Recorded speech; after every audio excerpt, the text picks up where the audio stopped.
Tilak Varma ఆడినటువంటి innings అది అద్భుతం అని చెప్పాలి. ఈ IPL లో ఇంతవరకు కూడా ప్రభావం చూపించలేకపోయాడు అనేటువంటి ఫిర్యాదు అనేటువంటి విమర్శలకు ఈ మ్యాచ్ తోటి సమాధానం చెప్పేశాడు. ఈ మ్యాచ్ లో ఏకంగా సెంచరీ సాధించి IPL లోనే అతనికి ఇది మొట్టమొదటి సెంచరీ అని చెప్పాలి. చాలా కాలం గుర్తుంచుకోదగ్గటువంటి ఇన్నింగ్స్ ని, అత్యంత విలువైనటువంటి ఇన్నింగ్స్ ని అతడు ఆడాడు. తిలక్ వర్మ ఆడినటువంటి విధానం, అతను ఎంత మొదట్లో చాలా స్లోగా ఆడాడు. బంతికి 1 పరుగు చొప్పునే ఆడాడు. అంటే అతను 45 బంతుల్లో సెంచరీ చేశాడు. ముంబై ఇండియన్స్ తరపున ఇది అత్యంత వేగంగా చేసినటువంటి జాయింట్ సెంచరీ అని చెప్పాలి. అంటే గతంలో సనత్ జయసూర్య ఎప్పట్లో ఆడాడు? IPL ప్రారంభమైనటువంటి మొదటి కాలాల్లో సనత్ జయసూర్య ముంబై ఇండియన్స్ తరపున ఓపెనర్ గా ఆడాడు. అప్పుడు అతను 45 బంతుల్లో సెంచరీ సాధిస్తే మళ్ళీ ఇంతవరకు ఏ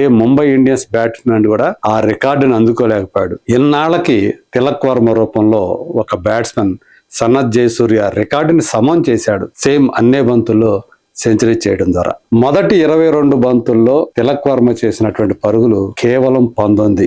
ఆ తర్వాత 23 బంతుల్లో అతను ఏకంగా 82 పరుగులు చేశాడంటే అతని విధ్వంసం ఆ తర్వాత ఎలా కొనసాగిందో మనం ఊహించుకోవచ్చు.